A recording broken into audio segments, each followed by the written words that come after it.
Anger and despair at the funeral of 4 young black boys from a working-class neighborhood in Ecuador's port city of Guayaquil. Their names Saul, Jose, Ismael, and Steven. The eldest was 15, the youngest 11. In December, a military squad forced them into a patrol car as they walked home from a football match. It was the last time they were seen alive. After weeks of searches and mounting accusations of official abuse, their burned bodies were found near a military base.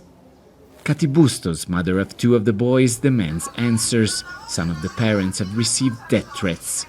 Ismail was just a kid, a good kid, a happy kid. He loved football and dreamed of becoming a professional player. I want justice, and I want the people responsible to really think about what they've done. My kids weren't troublemakers.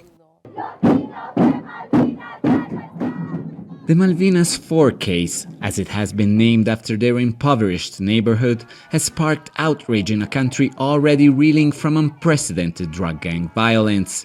Activists say the government's iron fist approach backfired, with troops killing and disappearing innocent young men, especially Afro-Ecuadorians.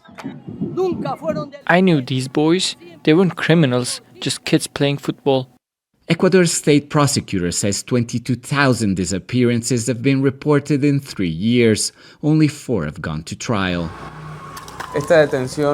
These arrests are part of a pattern of detentions by the armed forces where people are targeted based on racial profiling.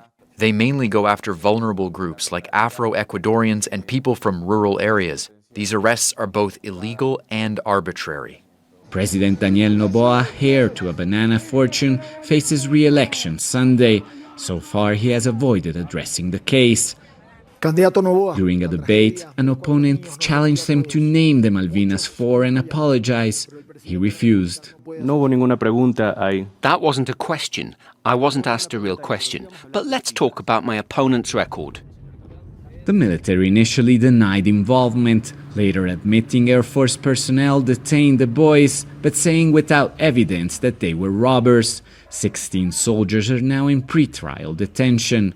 Families demand justice, but fear silence may be the only answer in a country increasingly dominated by fear, violence, and corruption.